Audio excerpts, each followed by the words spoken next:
Ура, сиздер менен 17 сабакка келип калдык. Келиңиздер ар бир сабакта эми корейче оп оңой деген дебис менен баштайбыз. Бүгүнкү момпоп грамматика 주세요. 미소 сүйлөп атат. 커피 주세요. иштеп аткан киши 직원 여기 있어요 деп жооп берип атат. Азыр сиздерге жайма-жай бардыгын түшүндүрүп беремин. 주세요 өзү бериңиз деп которулат. Алдына зататошту коебуз дагы. Мына 커피 주세요. Кофе берип коесузбу? Ушуну айтсаңыз, сизди түшүнүшөт. Мына алдына зататошту коебуз. Жансыз, жансыз зататошту коюп, 주세요ны эле аркасына коюп коесуз. Мына 명사 деп үйрөткөнмүн, зататоч. Ушуну сүйлөсөңүз, сизди жакшынакай түшүнөт жана жооп берет. Сиз уже мына сүйлөгөнгө киришип калдыңыз. Эми, мисалы үчүн суу бериңиз десем, 물 주세요. 물 주세요. 물 зататоч, 주세요 бериңиз. 세요 деген эле мүчөнү көрсөңүздөр, сылык түрү деп түшүнө бересиздер. Эми, кофе берип коюңузчу. 커피 주세요. кофе зататоч. 커피 주세요.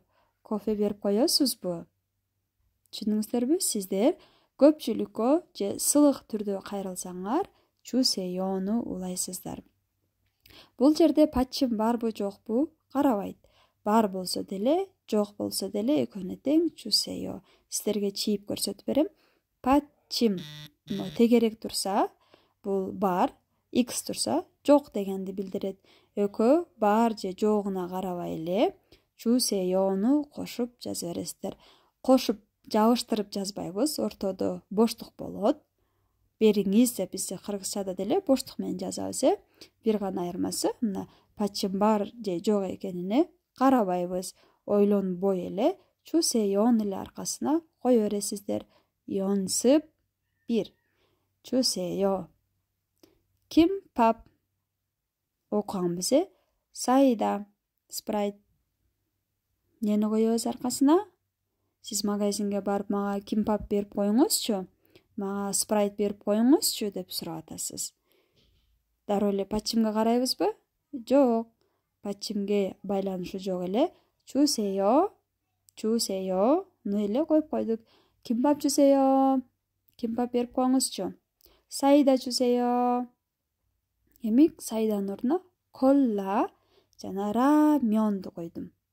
Коланы эле, биз ичкен кока-коланы 콜라 дейт. Рамен билесиздер, Ушул жерге гана коюп көрүңүздөрчү. Пачимге карабайбыз дедим, Азыр сиздер элестетиңиздер, Кореядасыңар, магазинге барып мага бир кола, бир рамен берип коюңузчу деп атасыз. Эмне дейбиз? 콜라 주세요. рамен 주세요. Азаматсыз. Ушинтип сүйлөсөңүз, корейстер сизди түшүнөт. 연습 2.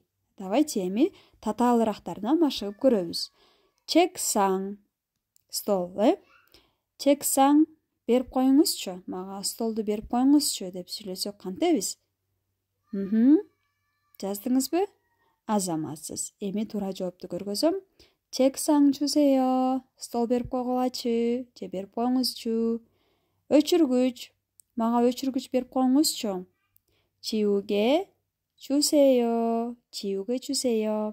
китеп берип коюңуз. 책, китеп. азаматсыз. 책 주세요. Болду. сумка, 가방.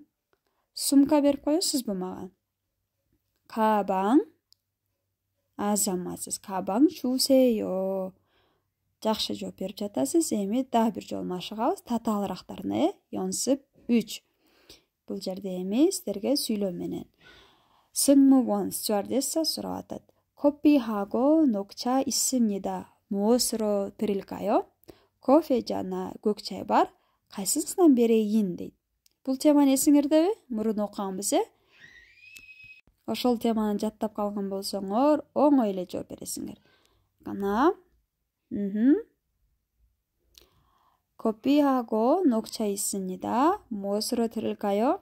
кандайынан берейин? Бирөөсүн тандайсыздар дагы, бериңиз деген сөздү коебуз. Men кофені таңдадым. 커피 주세요. 커피 주세요. 곡자에 таңдасаңар, 녹차 주세요. 녹차 주세요. Оңайлы болып қалды, көріп қалдыңыздар. Эми мен сіздерге таталырақ, ұзынырақ сөйлемдерді беріп көрейін азыр. Дәрістер Кеттік. 안녕하세요. 무슨 과일이 있어요? саламатсыз бе?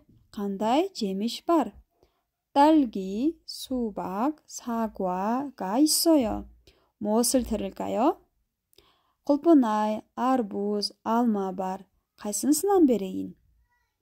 미소 жооп береді. 그럼 анда, 그럼 деген анда деп қотырыз. Қалаған бір жемішті таңдаңыздағы арқасына 주세요 деп жазыңыз. Қана жазып көріңіз. Қайсыл жемішті таңдадыңыз? Андемесе мен қайсыл жемішті таңдадым, сіздерге көргізім. 딸기 주세요. құлпынай беріп қойыңызшы дедім. Егерде арбуз таңдасаңыздар, 수박 주세요. Алма таңдасаңыздар, 사과 주세요. ушинтип сөйлей бересіздер. Қандай екен? Өзіңіздерге ишенім келді бе? Тоқтатып, шул жерден диалогты көчіріп жаза аласыздардағы, жооптарды дағы көчіріп жаза алыңыздар. Башқа дағы сөздерді ордына қойып, 주세요 деп айтып, машығып көріңіз. Мақұл бу? Бұл жерде мына 무슨 과일, 무슨 деген қандай деген болды. Сабақты жиынтықтайбыз. 마무리.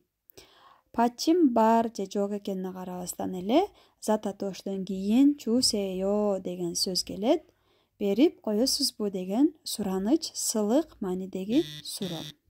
Мисалы үчүн 물 주세요, 커피 주세요. Машыктык. Кийинки сабактан көрүшкөнчө сак саламатта туруңуздар.